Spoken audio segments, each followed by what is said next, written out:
तो देखा आपने ग्राउंड रिपोर्ट में। इस वक्त हम मौजूद हैं देवबंद में, जहां जमीयत का 2 दिन का अधिवेशन खत्म हुआ है और अधिवेशन के केंद्र बिंदु रहा कि मुसलमानों के ऊपर अभी खतरा है, सब्र बरकरार रखें, सब्र रखें, शांति रखें, इस तरह की अपील की गई है। और सरकार पर आरोप लगाया है कि वो हिंदू मुसलमान कर रहे हैं। न सिर्फ जमीयत की तरफ से आरोप लगाया गया, बल्कि असदुद्दीन ओवैसी भी कह रहे हैं टोपी और दाढ़ी वालों को निशाना बनाया जा रहा है। आखिर असदुद्दीन ओवैसी क्या कह रहे हैं, आपको सुनवाते हैं।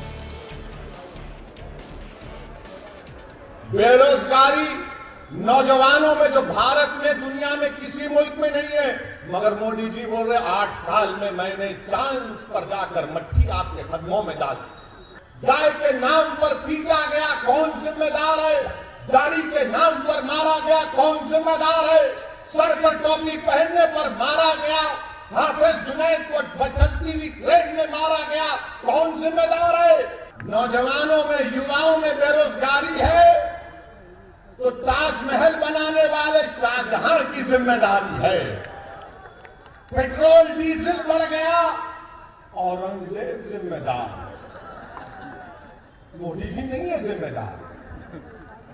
ये लोग करके गए, इसीलिए पेट्रोल आज तक बढ़ रहा है। सरकार आपकी है, मैं खुद कह रहा हूं ना, औरंगजेब, अकबर, शाहजहां सब जिम्मेदार हैं, मोदी जी नहीं है जिम्मेदार। अब बोल रहे ताजमहल के नीचे उसके तहखाने में क्या है देखेंगे। अब तो बोल रहे कि आगरा के किले में जो मस्जिद है उसके नीचे खोदेंगे। मेरे को लगता है बीजेपी आरएसएस वाले जरा कान खोल के सुनो, आप किसी को बोलना नहीं, बात मेरी किसी को नहीं बोलेंगे ना आप। हाँ, नहीं बोलना है तो कट्टी हो जाएंगे, अपनी दोस्ती बरकरार रहे। तो इसलिए खोद रहे वो लोग कि देश के प्रधानमंत्री की डिग्री तलाश कर रहे, कहां है, कहां है। नरेंद्र मोदी की एमए पॉलिटिकल साइंस की डिग्री है, मगर देश के प्रधानमंत्री की एंटायर पॉलिटिकल साइंस की डिग्री है, मिलती नहीं है। तो शायद प्यारे बोल रहे मस्जिद के बहाने डिग्री मिल जाएगी, मस्जिद तो नहीं मिलेगी। क्या बात है बताइए आप, ये जोक है, सीरियस मत ले लीजिए। देश के प्रधानमंत्री भी मन की बात में बोलते, जरा ह्यूमर होना चाहिए, तो ह्यूमर की बात तो देखा आपने असदुद्दीन ओवैसी कैसे हमलावर हैं। ओवैसी यही नहीं रुके, उन्होंने बीजेपी और आरएसएस पर भी हमला बोला। उन्होंने कहा कि भारत के असल बाशिंदे द्रविड़ और आदिवासी हैं और भारत का इतिहास हमेशा मुगलों से ही क्यों शुरू किया जाता है। अगर मुगल बाहर से आए तो आर्य भी बाहर से आए, इस तरह की बात की और आरोप लगाया कि ओवैसी के पूर्वजों को ब्राह्मण बताकर साजिश की जा रही है।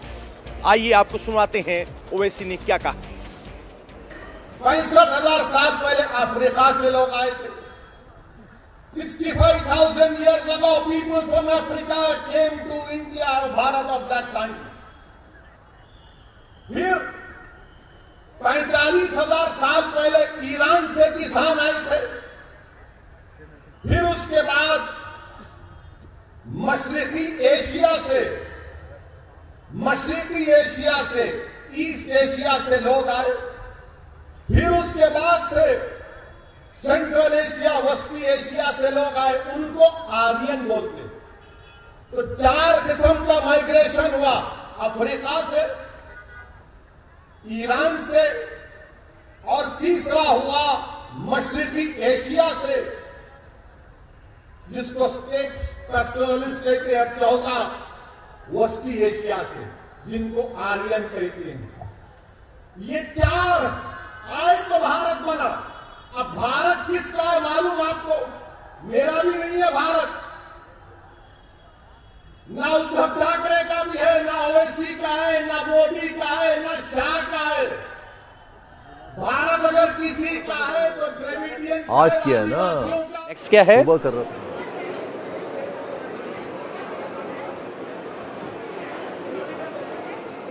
तो देखा आपने किस तरीके से एक बार फिर असदुद्दीन ओवैसी हमलावर हैं। इतना ही नहीं, ये सब बातें उस वक्त हो रही हैं जब ज्ञानवापी मस्जिद का मामला खुद अदालत में पहुंचा हुआ है और असदुद्दीन ओवैसी आरोप लगा रहे हैं कि मुसलमानों को निशाना बनाया जा रहा है। आपको बता दें, इस वक्त हम देवबंद में मौजूद हैं। यहाँ जमीयत की तरफ से 2 दिन का अधिवेशन किया गया था और इसी अधिवेशन में कहा गया कि मुसलमानों को सब्र बनाए रखने की जरूरत है, क्योंकि सबसे बड़ी कोई बात नहीं है। और अब एनसीपी अध्यक्ष शरद पवार पर भी असदुद्दीन ओवैसी ने हमला बोला है। नवाब मलिक की जगह संजय राउत को पवार ने बचाया, ऐसा असदुद्दीन ओवैसी ने कहा है। यहां भी असदुद्दीन ओवैसी दोनों नेताओं का धर्म ढूंढ लाए और आरोप लगाया कि मुस्लिम नेता को नहीं बचाया, लेकिन हिंदू नेता को यहां एनसीपी ने बचा लिया। यानी सब असदुद्दीन ओवैसी के निशाने पर है।